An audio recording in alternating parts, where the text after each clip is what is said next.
In this video, I make a new toolbox for my hand drill using old cardboard boxes. So let's get started.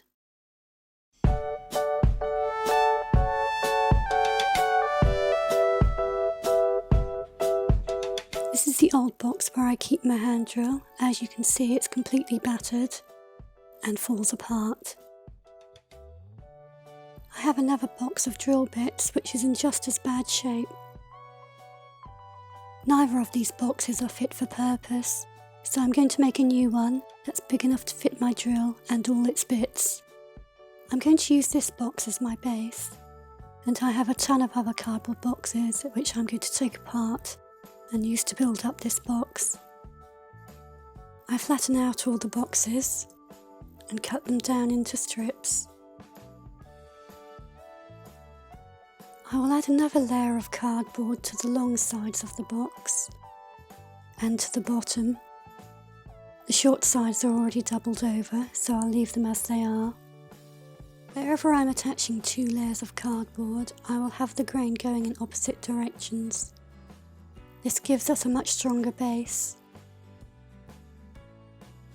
If you have the grain going in the same direction, it's much weaker and easily bendable. I will also be making an insert for my box, and I want a gap of around ½ centimetre all around. So I measure up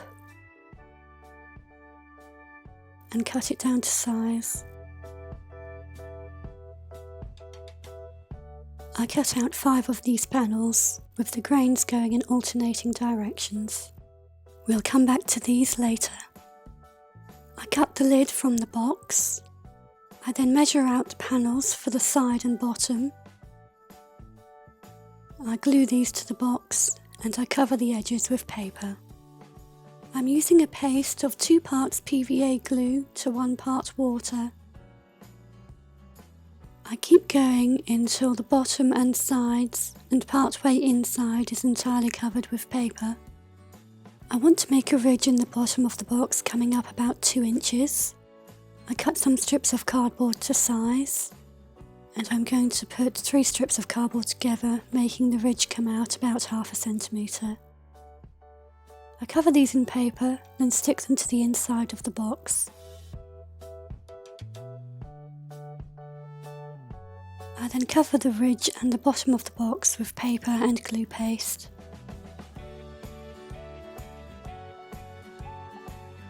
I've joined together those 5 pieces of cardboard for my insert. That's going to sit on top of the ridge that I've just made. Now I'm going to make some handles. I used some of the curved pieces from the original lid, and I cut them to size, cutting out the centre to make a handle shape, and I attach these to the insert. I also made a lip around the outside of the insert, and I've covered everything with paper and glue paste. Next I make a recess for my drill. I draw around the drill 3 times, first up to the top of the handle, then up to the chuck, and then up to the tip of the drill. I make the outline slightly wider each time. I go over the lines with marker, making sure they're all symmetrical. And then I mark out and draw a rectangle around each of these pieces of about 14 by 6 centimetres. And I cut these rectangles out. I made a mistake and I made 2 of these shorter than I meant to, but that's easily fixed. I can use some pieces of scrap card to bring the height up. But first I cut around the outline of the drill. The recess is beginning to take shape. I fix the height on the 2 pieces, and I join the 3 together, covering with paper and glue paste. The recess will go into the bottom of the box. I will also make a space for my plug. I measure the depth of the top and bottom prongs, and I make a block using cardboard pieces, and I just hold them together with masking tape. That will make a nice space for my plug to sit.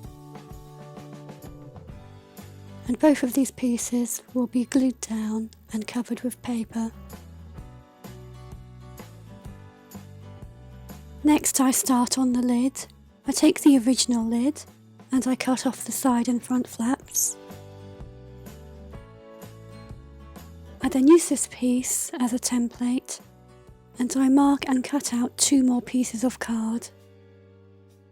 On one of these pieces I mark 1 centimetre in from the edge on all sides. I cut this out to make a frame.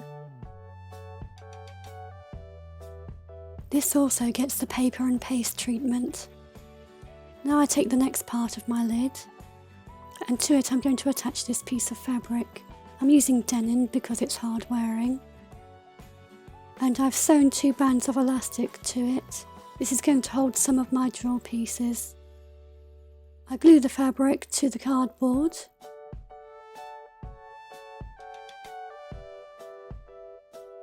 And I use clips and pins to hold it in place until it dries. When that's dry, I take the outside, the inside, and the frame part of my lid, and I glue these together.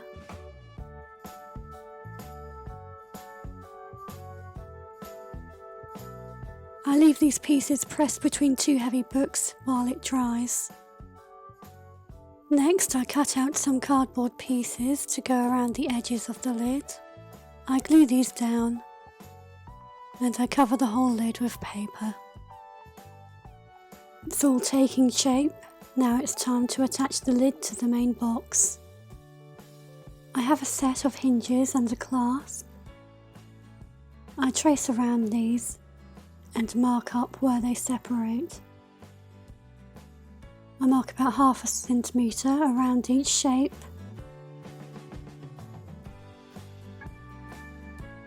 And I cut out these pieces. These will provide some extra depth for the screws to go into. I mark out the centre on the front of my box to find the right spot for the back piece of my clasp. On the back I measure in 3 centimetres from the outside. This is where I'll place my hinges.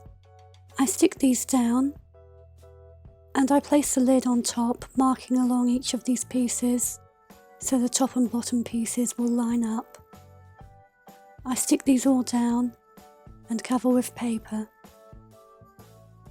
Next I cover everything with a layer of tissue paper and glue paste.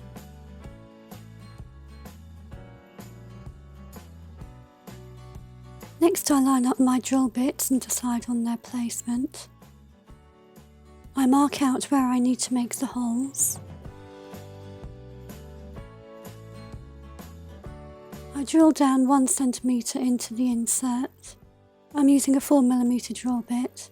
This will make a hole that will snugly hold my drill bits. Now we get to painting. I cover everything with a base layer of black. On the insert I go around all the holes with a cocktail stick to make sure that none of them are clogged with paint. When the base layer has dried, I dry brush over the black with a dark brown to give it some texture. And when that's dry, I can screw in the hinges.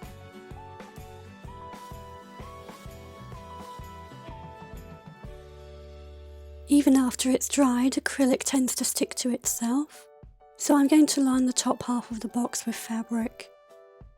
I've cut some denim strips to size, and I'm going to glue this into the top half of the box. I then cut off any excess and glue that down, gluing over the edges to prevent it from fraying. And now the insert slides in and out of the box much more smoothly. And the box is finished. I'm very pleased with how it came out. It looks like a battered old treasure chest. And there's plenty of room for all my drill bits and accessories.